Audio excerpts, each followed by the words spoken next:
What is up, Ewu crew? I know it's been a while, guys. I've been missing. I had really bad internet. I was moving, but guess what? We are back. We're going to try to put out a video every single week for you guys. And today we have a really good one for you. Today we are heading out to the California deserts. And we're not just heading out there for any old reason. Let me show you real quick on Google Earth exactly what we're looking for. Check this out. We got some abandoned places we're going to go see, but all of these places we're going to go see today are directly related to a missing person who went missing in 2004 and has never been seen. She basically has vanished without a trace. It's a very well-known case, but in case you haven't heard of it, we're going to go over it. I'm going to give you the rundown of the story, and then we are going to go over some speculation of what we think would happen. I'm going to take you to all the places that she was before she went missing, and we're going to go out and explore this together. So let's get started. So guys, I'm going to start off with the official story, but there are many issues, and I've also uncovered a lot of information that has never been discussed anywhere else, and I'm going to save that for the end as well. April Beth Pitzer was a 30-year-old mother of 2 children, and she was residing in Newberry Springs, California when she went missing.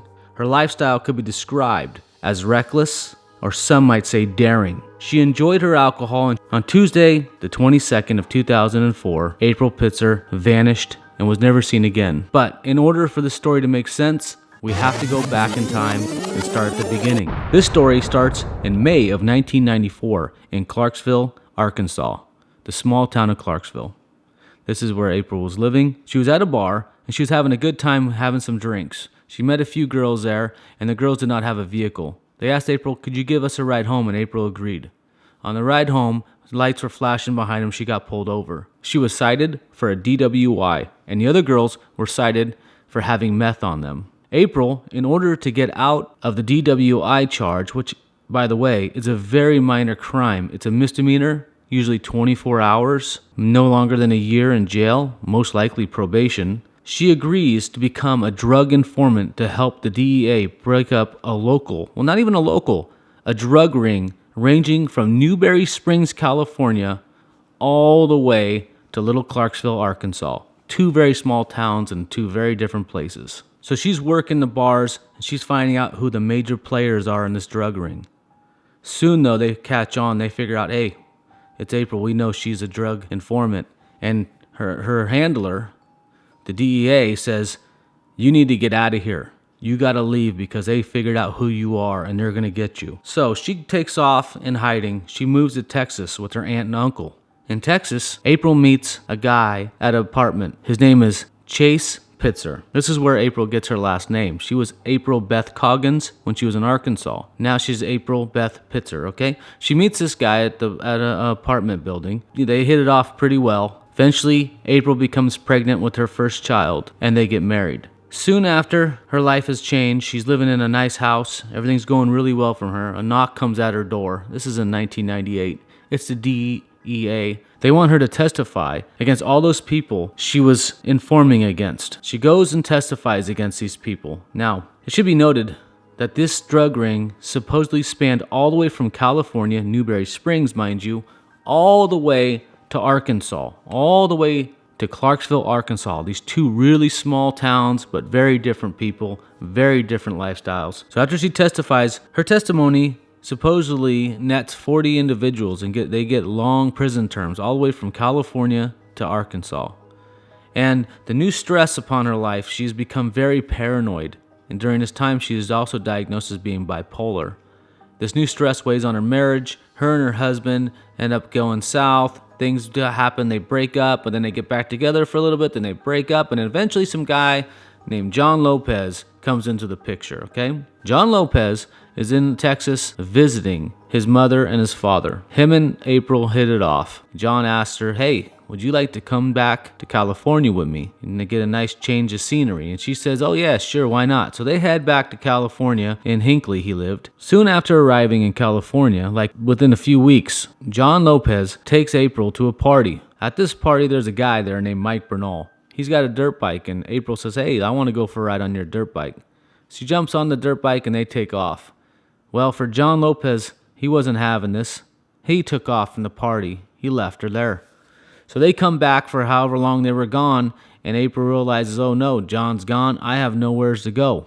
Anyways, so this guy named Mike Bernal says, hey, why don't you come back and live with me and my brother? We got a house way back in the middle of nowhere. We got a bunch of apartments. My brother and his girlfriend live there. And she says, yeah, okay, let's go check this out. We actually found this place and it's abandoned. So let's go check it out right now and go see where April was living. This is where April Pitzer would have come to live right here when she met Mike Bernal. She lived here for a couple months. And I know they say her body was found out there at the, I mean not found, but they were searching for her body out there at the old mines. But for some reason, why not just dump her out here somewhere? Let's go explore and see if there's anything in this building where she used to live. Might be some crackheads in here, guys. This is a known meth area. Unfortunately, people have totally trashed it already.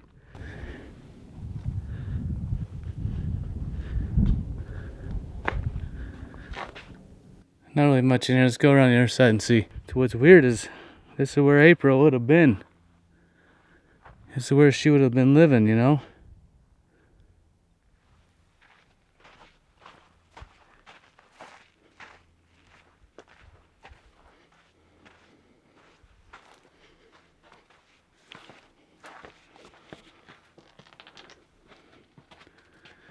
Been completely decimated though.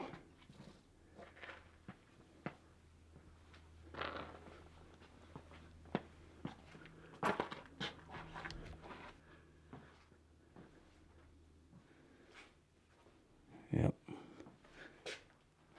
Someone tried to get the copper out. This would have been the kitchen over here. What a lonely place to live out here.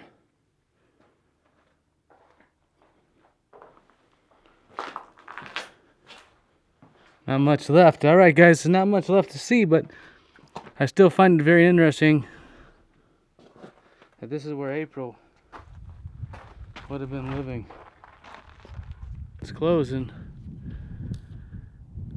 See, we got some woman's clothes and stuff out here, and like a girl's shoe.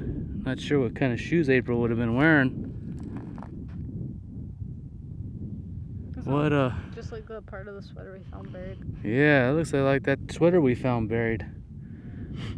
And you can see there were trailers out here and stuff all over, but it's all gone now.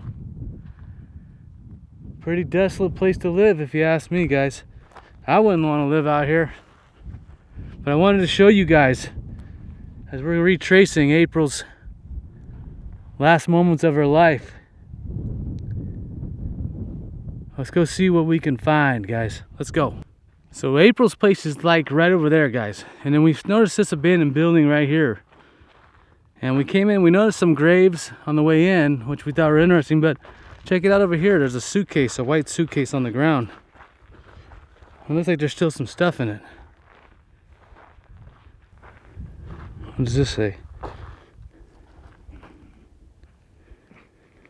1961. There's a handprint.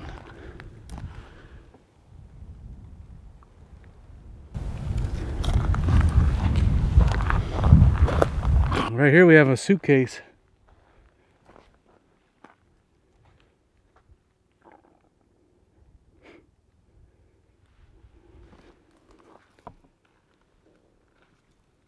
Check it out, all this stuff is just strewn about out here. Let's go check out this house real quick, guys. I thought that was cool. I'll show you guys the grave in a second. There's 2 grave sites, but April's place is just right over there, which I found interesting because of the suitcase. See lots of footprints around here. This place is a little sketchy, guys, because we're out here in Newberry Springs and there's lots of meth addicts out here. Huge epidemic of meth. And they use these places to hide out.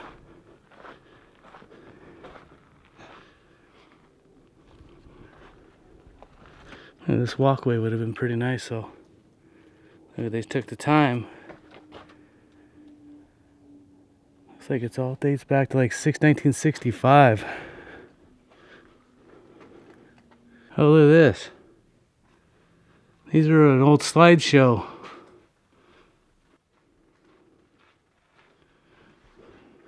Old projector and slideshow right here. There's no slides in there. Oh, there's some slides. We should pull out the slides. There's lots of old slides in here. Tons of old slides.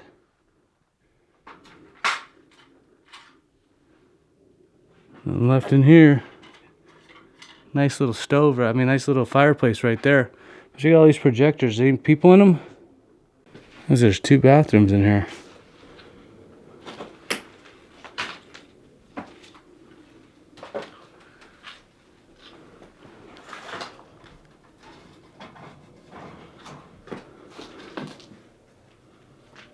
When were they taken? 1977. August 77, these photos, some of them. Someone's whole life. Right here. Alright guys, let's go see the graves. Maybe that'll explain to us what happened. Let's go. So the house we just explored is like right there. And then here's some graves. It looks like 2 grave sites. One here. And one right there. It doesn't say anything, so we have no idea whose. Maybe even a third one would have been right there, I'm starting to think. And it looks like it was dug up. Look at that. Look where they put it. Like right underneath the tower, an electrical tower. That's not bizarre. And this one has someone's name on it though. It says Tori or something with a handprint. Alright guys, we need to go. So I thought that was interesting. It looks like there's 2 grave sites. One there and one there. And possibly a third one right there that's been maybe dug up with no name. And like I said, April, her house where she was living with Mike Bernal is just literally, I would say, 100 yards that way. This helicopter's circling us. Look at that. It really is. You see that? It's like circled us twice now.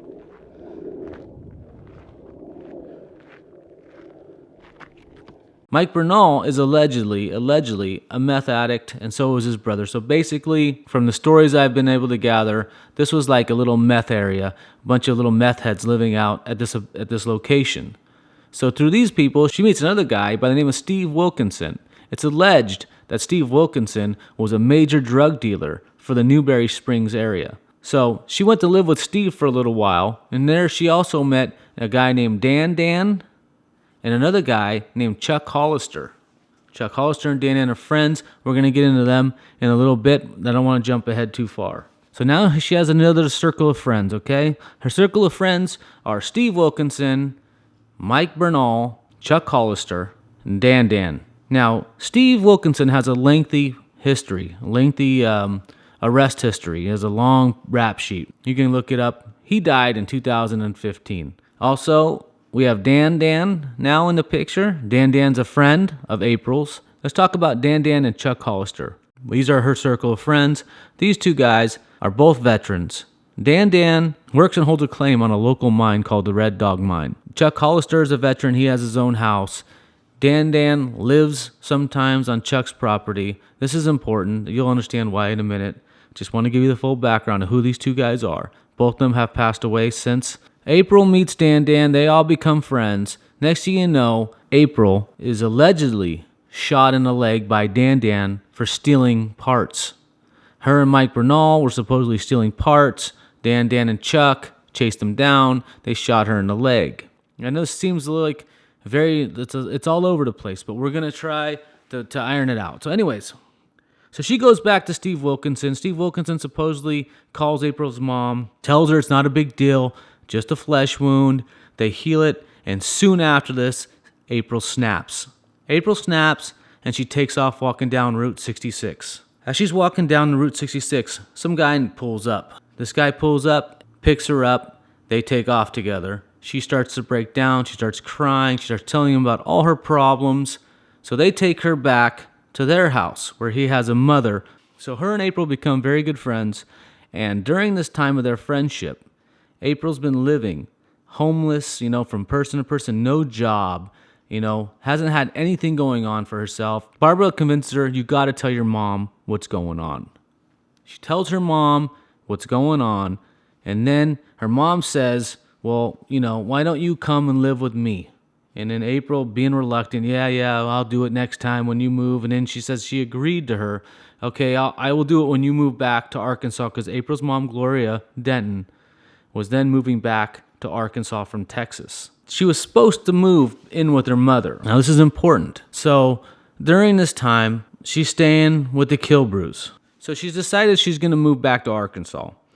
And this is where things really turn south in the story.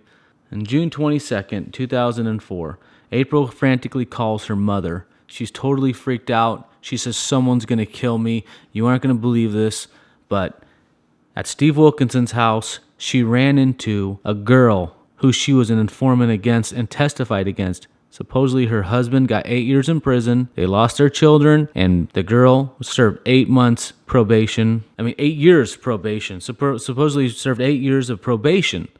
And so she ran into this girl at Steve Wilkinson's house. And supposedly April tried to apologize to her, tell her, hey, I'm sorry. And, I didn't mean to do it and whatever. The girl said, I don't care. I don't want to hear it. Whatever. Just, let's forget about it, supposedly. So April's mom goes, well, do you have anywhere safe to go? Because you got to get out of there. You got to get out of there. And at this point, she said, yes, I do. April said, yes, I have somewhere to go. I can go to Uncle Chuck's house, Chuck Hollister. That's her friend. Chuck Hollister is also best friends with Dan. She said he's got a nice house. He's got a car. He's got everything he needs. And let's show you what his house looks like right now. He's no longer there. He's passed away. But this is what his house looks like. And it probably looks pretty close to the same as it did then. Here we are. So she goes over to supposedly Steve Wilkinson drops her off there, gives her a ride. And so she's over at his house. So she goes to Chuck Hollister's house, okay? And that's it. No one ever hears from her again at all. So what happens next is the key to us figuring out what happened to April. So a week goes by, and now April's mother is frantically trying to call Chuck to figure out what's going on with her daughter. During this time, her daughter is not calling her. No one's calling her. Chuck isn't answering his phone. This goes on for something like 3 weeks. She keeps calling Chuck's house. Chuck is gone. Finally, weeks later, Chuck calls her back. He got up in the morning to go to work, and April was asleep in his house. He came back from work, and guess what? April was gone. But, he says, all her stuff is here. All her suitcase and all her belongings, she left it all here. He said he thought that maybe Steve took her to the train to take off to go back to Arkansas. So she asked, well, how come you haven't been able to answer your phone? He said, well, I've been gone. I've been helping a friend of mine move to Oregon. Again, this is key.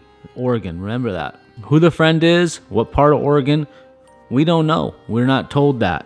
We're not told who it is. We have not got that information.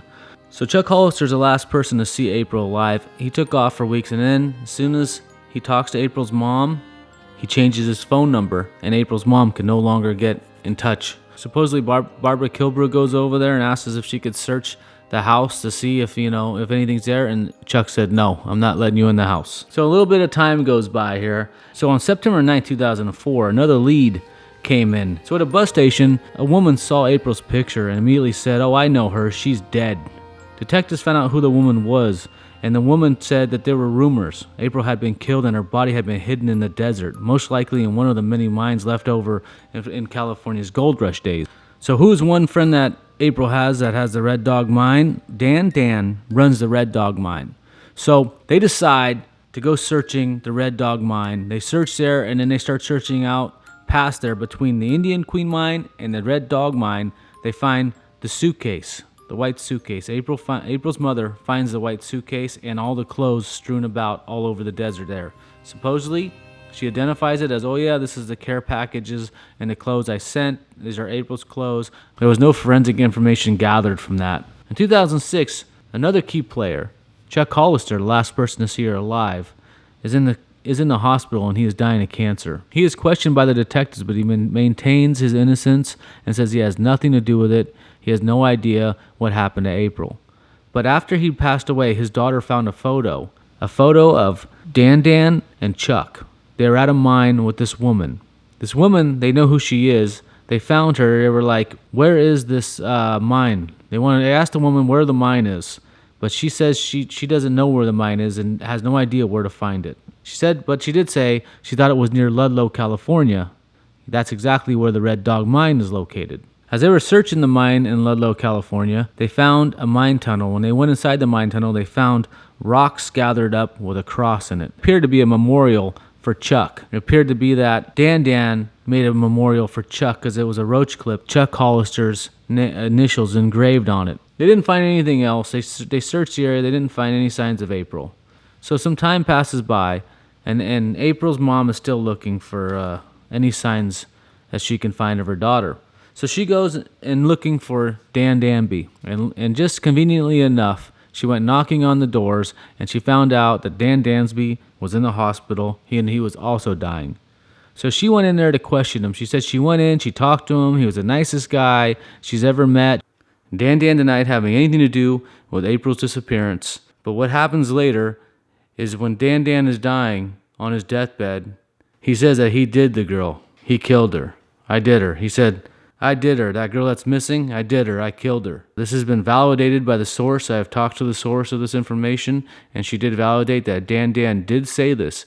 It should be noted, though, that the source that told me that Dan said this, she does not believe that Dan actually killed April. She told me that Dan would never kill a woman unless his own life was in danger. And knowing April, she said there was no way April would put Dan's life in danger. Dan also said, it's kind of important, that Gloria, April's mom, that her mind is in the right place, but she has not gone far enough. I'm not sure if she's out at these mines, but we're going to go check it out anyways. So let's go over and check out the Red Dog Mine office in the mine. Oh yeah, I have to tell you, I did uncover some stuff that I have not heard anyone mention about. Now, supposedly in 1994, April was busted for a DWI, and I don't see why anybody would become a drug informant over a misdemeanor DWI. The penalty is so small. There's got to be more to the story. I feel like there's got to be more. This bothers me a lot. Well, I did some digging on April Beth Coggins. I found a woman with the exact same name, exact same birthday. And according to the records I found, April was arrested in 1997 for a Class C felony for forgery. Not once, but twice in 2 separate counties in Arkansas. So, anyways, that to me that's a pretty serious crime. I believe it's 3 to 10 years in prison for each of those. So you're talking 6 to 20 if they're not run concurrently. That's more of a reason. And then surprisingly enough, I found the one Brandy person I did find. She actually was living in this town very close to where April was living, like right next door. And she also got busted a year earlier for writing bad checks. So I'm not sure if that's related at all, but I thought it was an interesting connection, and I wanted to say and mention that. What I just don't understand about this whole story is why the woman has not been completely, talked about more. She had a very good, reason. Anyway, so Steve Wilkinson's dead. Everyone's dead now. And most of these people are dead that are related to this case. I want to know what you guys think happened to April. Do you think she was murdered? Do you think she just ran off into the desert and got lost, couldn't find her way back? Happens all the time. I doubt it, but it does happen. I think if she was murdered and she was thrown into a mine shaft, it's going to be a mine shaft like really close to a road. It's not going to be way inside of a tunnel, because who's going to want to drag a body through a tunnel when you got so many open shafts? So what we're going to do today is we're going to go around and we're going to take our camera and we're going to drop it down the mine shafts in that area where her clothing was found. We're the Red Dog Mine. We're going to go explore the Red Dog Mine. We're going to go and explore all this stuff. So what do you guys say? You guys ready to go? Let's go. Okay, guys, sorry I have to stop for 1 second before we head out. There was something I wanted to bring up, and it might be a key piece of the puzzle to helping finding out what happened to April. You see, in 2003, a year before April went missing, another woman by the name of Catherine Lick went missing from the exact same area. As a matter of fact, she knew April. She ran with the same crowds that April ran with. But here's something that's interesting. Okay, so she went missing in 2003. Her remains were found in 2008, a year and a half after her remains were found. They had not yet been identified yet, guys. A year and a half after her remains were found, somebody had reported seeing her in Russellville, Arkansas, a tiny town of Russellville. And why am I bringing this up? Because guess who lived in Russellville during this time? The exact same Brandy that April had run into at Steve Wilkinson's house. Catherine Lick also knew Steve Wilkinson. So I think that's very key. I think the key to solving where April is located, someone needs to get in touch with Brandy and they need to question her on where April's at. That's my opinion on the case. All right, let's head out. Right here is the last known location of April Pitzer on Caspian Road right here, guys. This is where she was last seen. Right now I'm going to show you the house. Right here is the house that she was last located in. This is Chuck's house, or it was Chuck's house. He died in this house in 2006. He died in his house in this location in 2006. Here we are, guys. Right here at the Red Dog Mine. Let me see.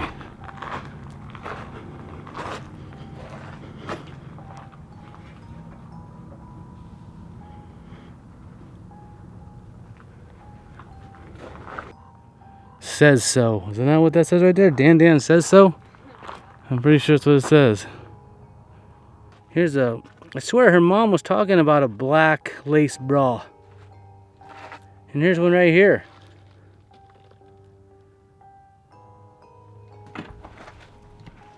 Check out that. Dan wrote that. If you can read this, then you need to have a nice day someplace else. Dan. You can leave or disappear. I can help you disappear, no problem. That was supposedly also written by Dan.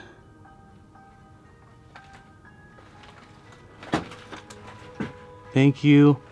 You cannot outrun a Win Mag 300. Thanks you so. One shot. Dan says so. If you're looking for the Lord, look someplace else. Because you can bet your ass he ain't around here. Dan says so. Right there we got some woman's underwear.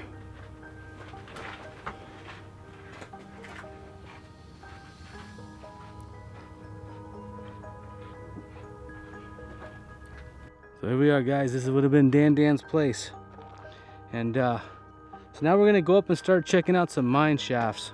And dropping the camera down some mine shafts. But we're going to have to come back and do that tomorrow because as you can see, we're starting to lose some daylight here. But we came here, we looked at this place. I wanted to see it. I know it's been thrashed, completely destroyed so far. But I wanted to see it. I'm glad we came out and seen it. Before it's gone forever.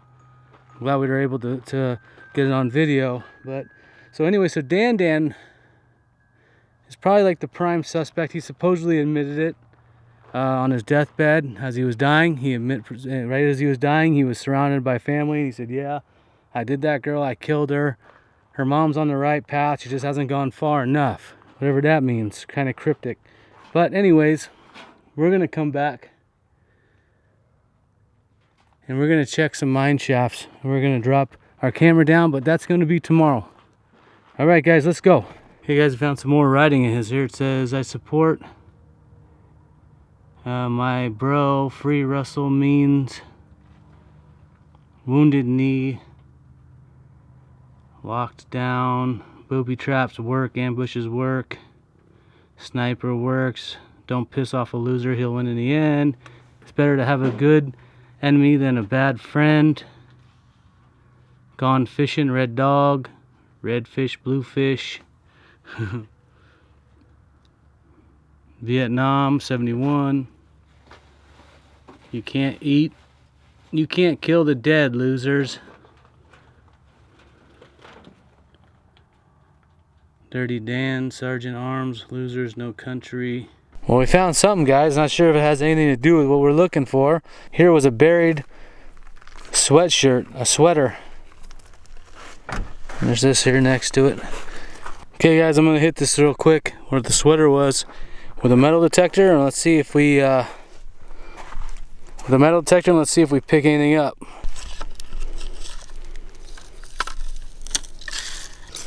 Nothing there, guys. I dug down a little bit and found some more pieces of a sweatshirt, but that's it. Let's go. All right, guys, here we are. Look, we're at the first mine shaft. I'm focusing on mine shafts that are right close to the road, because if you're gonna dump, remember these people, life has literally no meaning. They don't care about the people they're dumping. These are the scummiest of all the scumbags in the world, right? These are just pure scum. So they're dumping people. I'm gonna focus on the ones right next to the road here, and this is a mine shaft right next to the road. Let's go ahead and lower our camera down this spot here. What do you guys say? Oh yeah, guys, I gotta say thank you to the patrons, because you guys, honestly, you guys and gals made this happen. Without your donations, all the donations you guys donated to me this month, I spent on the camera and everything that I'm about to use to lower this camera down this mine shaft here. So thank you to you guys. This is all possible because you guys decided to support me, and you guys decided to donate to me. So we're using that money. It's being put to good use. Now let's get that camera down there and see what we find. Keep going. It's not spinning or anything. See some rocks on the side there. Is that the bottom yet? No, not even close. So that'd be one heck of a long ladder to climb. Go ahead, you got plenty of room. Keep it going, there's nothing in the way.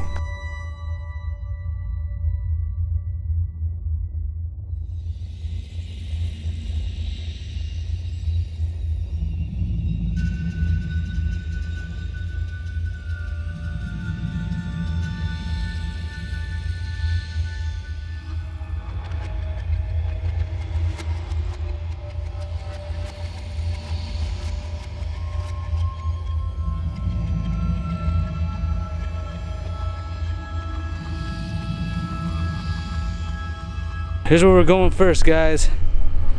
Going down here. Let's go. Okay, guys, we just came down from there. And here's where we're at. Let's go see. Which way should we go?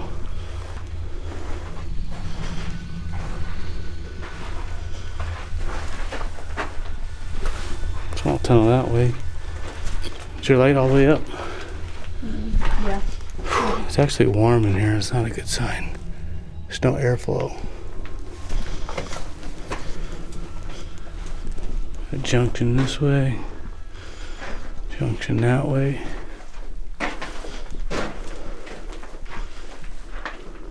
Bunch of pipes that way.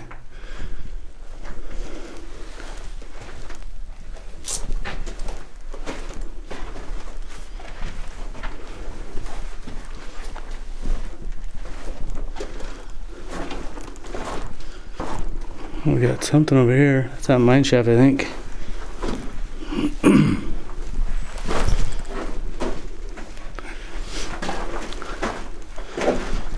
Yeah, that's another shaft. Where's the ladder? This way?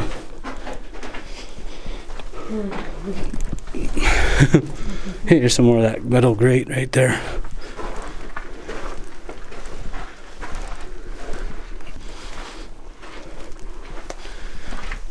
And my boots make that noise, drives me nuts. What's this? Something in there. This is it for this mine.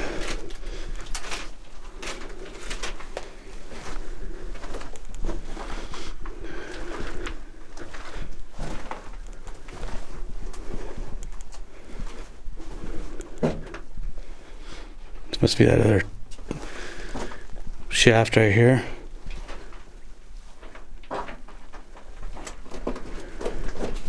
There's got to be a longer road, a longer tunnel, because why would they do all that just for this? There's a dead mouse. It's not a good sign.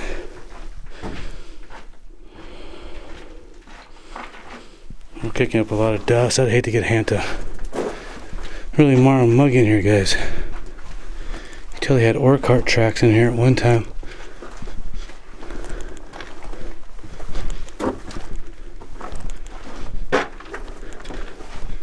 This must have been another, yep, I think so. That's where they're talking about the other level. Hey, look at how clean, how nice this is though. It's all pretty well built.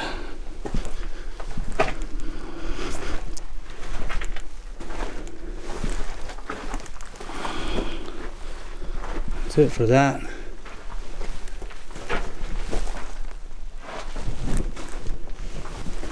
This is it though. This is as far as this mine goes. Yeah, they did all that timbering for that. What the heck? Why would they do that? Does it go this way?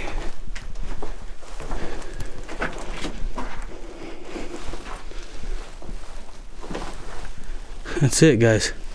Alright, well that's this mine. Hey, they put stairs in here.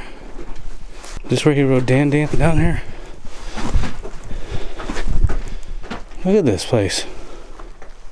There's a lot of work in this. Look at that. How blue that is right there. Copper.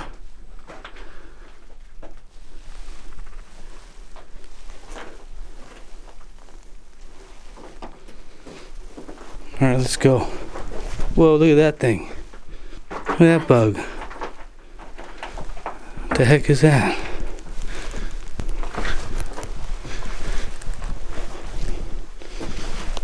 Had power. Alright, let's get out of here, huh? You guys know what this is? This blue? How blue that is. Hope it's coming through the camera.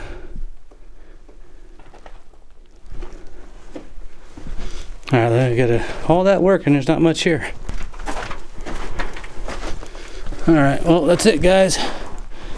That's all there is here.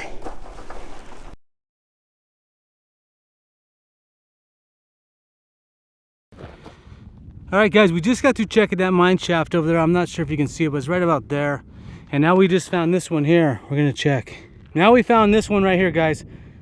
This one looks deep. It looks dangerous. I don't see anybody going down there.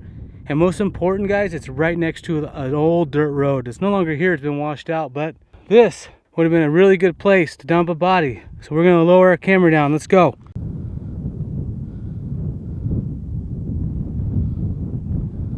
Need help with that? No. Keep going.